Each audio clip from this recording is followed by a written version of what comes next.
Comprovações da prática espaçada não faltam. É simplesmente a melhor técnica de estudos. Mas e aí, como aplicá-la nos estudos? Vou te mostrar 3 formas. A primeira vai ser como espaçar teoria, depois como espaçar questões e finalmente qual cronograma usar nesse espaçamento. Então, sobre espaçar a teoria, se você vai para a escola ou para o curso online, você não precisa se preocupar com isso, porque isso é feito automaticamente. Por exemplo, em uma dada frente, você tem 2 aulas por semana, e essas aulas já significam que já estão espaçando esse conteúdo. Já se você estuda em casa, você tem que resistir à tentação de ver o módulo inteiro em 1 ou 2 dias.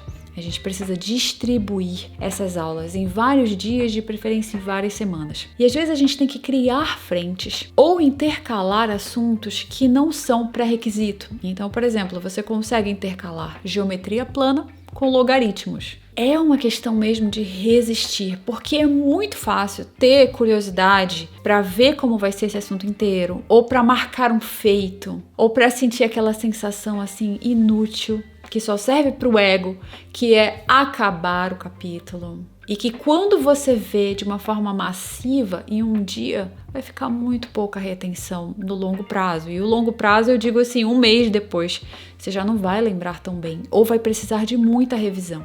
Então a gente tem que criar uma forma de espaçar esse estudo, criar frentes ou então intercalar assuntos. E eu falo que isso era difícil para mim, que eu sempre queria terminar logo esse conteúdo para ter essa sensação de acabei. Só que depois eu fui vendo que a sensação de acabei é a que leva ao esqueci. Então não é bom não.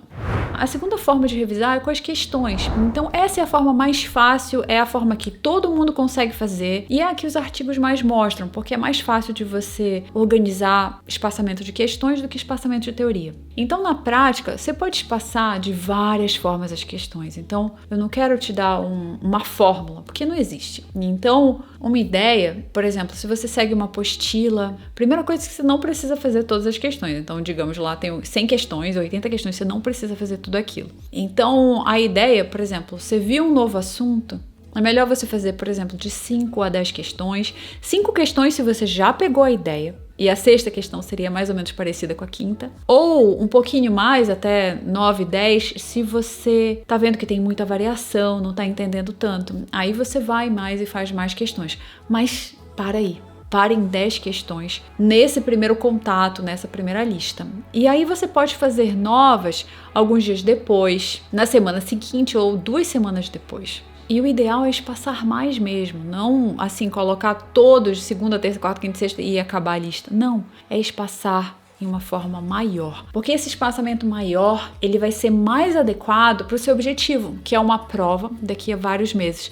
Então, se a prova do vestibular fosse daqui a 2 semanas, aí você espaça pertinho, mas como a prova é daqui vários meses, aí a gente precisa aumentar esse período do espaçamento, e eu já falo sobre isso. E aí tem vários alunos no Sniper que aplicam essa questão do espaçamento, da lista Sniper de formas diferentes. Então, tem a forma de você espaçar as questões em um aplicativo de questões. Você vai lá, seleciona os assuntos que você já viu e vai fazendo.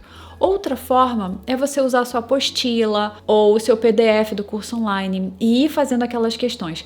Então, sempre a ideia de ter listas inacabadas, listas a fazer. Então, por exemplo, você estudou movimento uniformemente variado e tem aquela lista lá. E aí, em vez de acabar essa lista na primeira vez, sempre fica com algumas questões para fazer no futuro. E aí depois você volta, e aí você revisa e fica com isso fresco.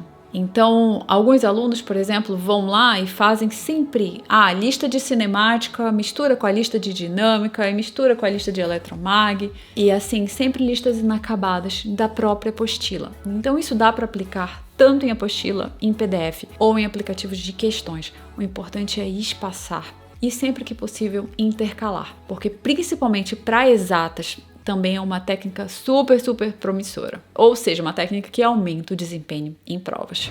E aí a terceira coisa que eu queria falar é sobre a periodicidade desse espaçamento. Os artigos que estudam essa periodicidade do espaçamento falam que ele precisa ser calculado em relação ao objetivo. Então, por exemplo, se o objetivo é daqui a 10 meses e o ideal é fazer 5 revisões, Então você vai pegar 10, dividir por 5 e você vai revisar a cada 2 meses. É completamente diferente do que falam por aí. E é isso que a gente tem que lembrar. Então a gente tem que pegar o tempo inteiro de preparação e nesse tempo ir colocando essas revisões ou essas questões que faltaram da lista ou as listas Sniper. E por exemplo, se a prova fosse daqui a 5 meses, como que seria? Então você pega 5 dividido por mais ou menos 5 revisões. E isso vai depender do assunto. Alguns assuntos vão precisar de menos revisão. 3 blocos de questões de um assunto e você já tá tudo certo. Por exemplo, termologia, um assunto mais simples. Mas se for um assunto mais complicado, tipo dinâmica, aí é possível que seja até mais que 5. Mais que 5 vezes que você precisa fazer questões disso. Então a gente precisa ir adaptando para você, pro assunto e principalmente pensando na prova. Então por isso que você não precisa revisar todos os assuntos que você já viu toda semana. Na lista Sniper é natural que alguns assuntos sejam vistos assim uma vez por mês, uma vez a cada 3 semanas. E é isso mesmo, não tem problema. Imagina que a cada 3 semanas você faz algumas questões de um assunto. É isso que é espaçar. E é isso que, a cada vez que você fizer essa questão, você errar ou tiver alguma dúvida, for lá, resolver essa dúvida, remover a lacuna, você vai memorizar melhor e você vai lembrar disso no dia da prova. E a ideia aqui, assim, só para deixar claro, é que não é para aumentar o tempo de estudos, nem deixar mais complicado. Então, o que a gente está fazendo? A gente está reduzindo a quantidade de questões nesse primeiro bloco que você faz, que normalmente as pessoas fazem muitas questões de uma vez. Então, eu fazia isso, assim, fazer, 40 questões, 50 questões, e ficar naquela lá para acabar a lista, custe o que custar, que é inclusive sobre aprendizado, que já tem vídeo aqui no canal sobre isso. E aí, depois de um tempo, você vê que quase nada você retém. Muito pouco útil e muito estressante, porque você fica lá lutando com a lista até acabar. Enfim, em vez de a gente fazer isso, a gente vai pegar esse tempo que você faria essa lista e distribuir em vários dias. Então, no fim, vai ser o mesmo tempo de estudos, ou assim, muito próximo, para uma retenção 3 vezes maior, 4 vezes maior, ou no mínimo o dobro. Então, essa é a ideia para hoje. E se você quiser saber mais sobre a memorização, como funciona, como incrementar ainda mais a sua preparação, dê uma olhada no Sniper de questões. Inclusive, você pode entrar e tirar dúvidas com a gente nas mentorias no Zoom 2 vezes por semana. Então é isso, muito obrigada por assistir, bons estudos por aí e continue sempre indo atrás dos seus sonhos. O mundo precisa da habilidade que só você tem. A gente se vê no próximo vídeo. Tchau!